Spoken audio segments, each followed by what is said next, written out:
ഇത് ശ്രീകോവിന്റെ മുമ്പിൽ എന്തെടുക്ക പുറന്നേരമായല്ലോ. ഇതൊരു കഴിഞ്ഞില്ല ഇവരുടെ പ്രാർത്ഥന.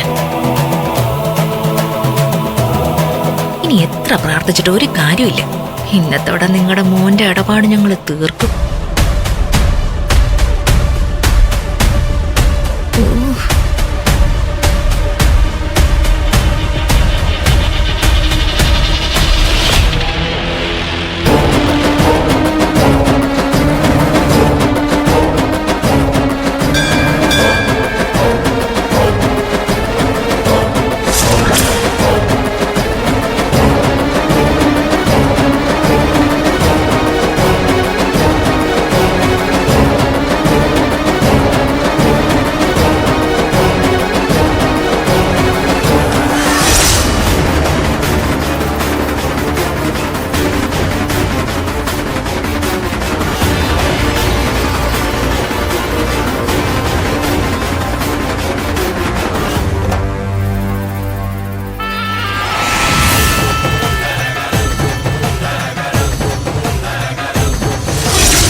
ഗൗതം സാർ, സമയം പോകുന്നു. സൈൻ ചെയ്ത് കഴിഞ്ഞിട്ട് വേണമെങ്കിൽ ഇതൊക്കെ വായിച്ചു നോക്കാലോ. പിന്നെ 10:30 കഴിഞ്ഞാൽ ഇന്ന് സൈൻ ചെയ്യണ്ടെന്നാ സാറ് പറഞ്ഞിരിക്കുന്നത്. നിധി, എങ്കിൽ പിന്നെ മുഹൂർത്തം തെറ്റിക്കണ്ട, അങ്ങ് സൈൻ ചെയ്താലോ? അത് വേണ്ട ഗൗതം. 10:30 ആവാൻ ഇനിയും 15 മിനിറ്റ് ഉണ്ട്. സൈൻ ചെയ്യാൻ ഒരു 5 മിനിറ്റ് പോരെ? ഒരു 10 മിനിറ്റ് കൊണ്ട് വായിച്ചു തീർക്ക്. വേഗം ആവട്ടെ.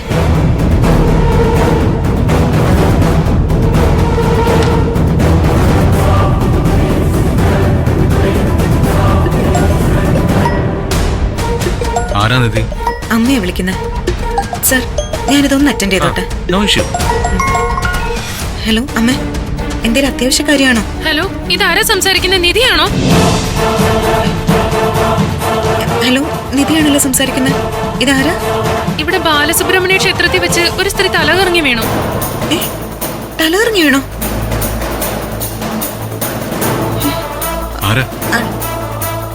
അവരുടെ കയ്യിലെ ഫോണില് ആദ്യം കിടന്ന നമ്പറിലേക്കൊന്ന് വിളിച്ചു നോക്കിയതാ.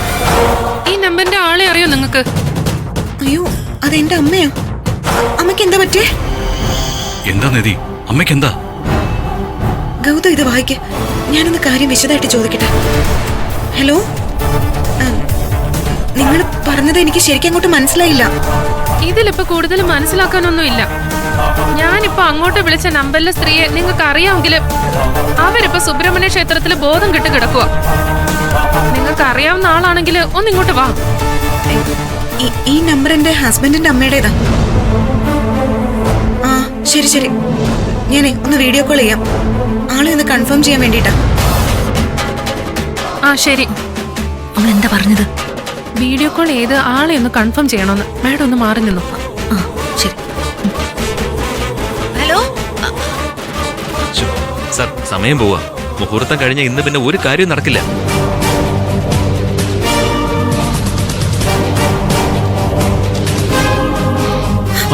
അയ്യോ ഗൗതം, നോക്കേ, പാറു അമ്മ തന്നെയാ. നിധി, എഗ്രിമെന്റ് സൈൻ ചെയ്ത് നമുക്ക് നാളത്തേക്ക് മാറ്റി വയ്ക്കാം. വരുന്ന പോലെ വരട്ടെ. നമുക്ക് വേഗം അമ്പലത്തിലേക്ക് ചെല്ലാം. അതെ, നിങ്ങൾ വരുന്നുണ്ടെങ്കിൽ വേഗം ഇങ്ങോട്ട് വാ. ഞാൻ ഫോൺ വെക്കുവോ? വാ നിധി, നീ എന്ത് ഈ ആലോചിച്ചിരിക്കുന്നേ? സർ, സൈൻ ചെയ്യുന്ന കാര്യം നാളത്തേക്ക് മാറ്റി വെച്ചേ പറ്റൂ. എന്റെ അമ്മ ഒരു അമ്പലത്തിലെ തലയിറങ്ങി വീണ് കിടക്കുക. ഞങ്ങൾക്ക് അങ്ങോട്ട് പോയേ പറ്റൂ. ഗൗതം സാറിന്റെ സിറ്റുവേഷൻ എനിക്ക് മനസ്സിലാവും. പക്ഷേ എഗ്രിമെന്റ് സൈൻ ചെയ്യുന്നത് നാളത്തേക്ക് മാറ്റിവെച്ചാൽ ചിലപ്പോൾ അതൊരു പൊല്ലാപ്പാവാൻ വഴിയുണ്ട്.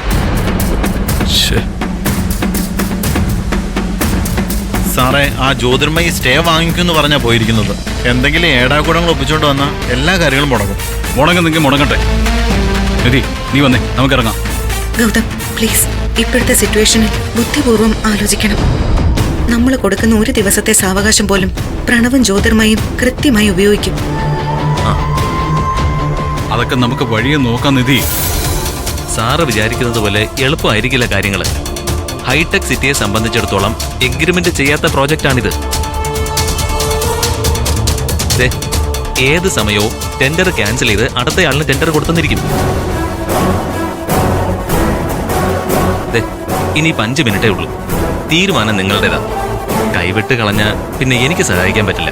വേഗം സൈൻ ചെയ്യുന്നതായിരിക്കും ബുദ്ധി. ആ ഡോക്യുമെന്റ്സ് ഒന്ന് ഓടിച്ച് വായിച്ചു നോക്കിയിട്ട് സൈൻ ചെയ്യാം. ആ സാർ. അതെ സാർ, രാഘുവാലം തുടങ്ങാൻ ഇനി 5 മിനിറ്റ് കൂടിയുണ്ട്.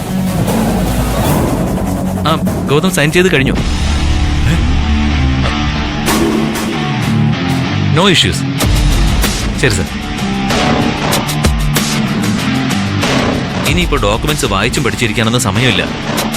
സാറിനോട് ഞാൻ സൈൻ ചെയ്തു എന്നാ പറഞ്ഞത്. ഇനി അത് എന്നെയും കൂടി ബാധിക്കും. ഇനി എന്താ വേണ്ടതെന്ന് വെച്ചാൽ നിങ്ങൾക്ക് തീരുമാനിക്കാം. നിധി, ഇനി വായിച്ചു നോക്കാനും നിൽക്കുന്നില്ല. വേഗം സൈൻ ചെയ്തിട്ട് നമുക്ക് ഇറങ്ങാൻ നോക്കാം. സർ, എവിടെയൊക്കെ സൈൻ ചെയ്യണമെന്ന് പറഞ്ഞാൽ മതി. ഗൗതം, ഞാനൊന്ന് വിളിച്ച അമ്മയെ ആശുപത്രിയിൽ കൊണ്ടുപോകാനുള്ള ഏർപ്പാടൊക്കെ ഉണ്ടാക്കട്ടെ. ആ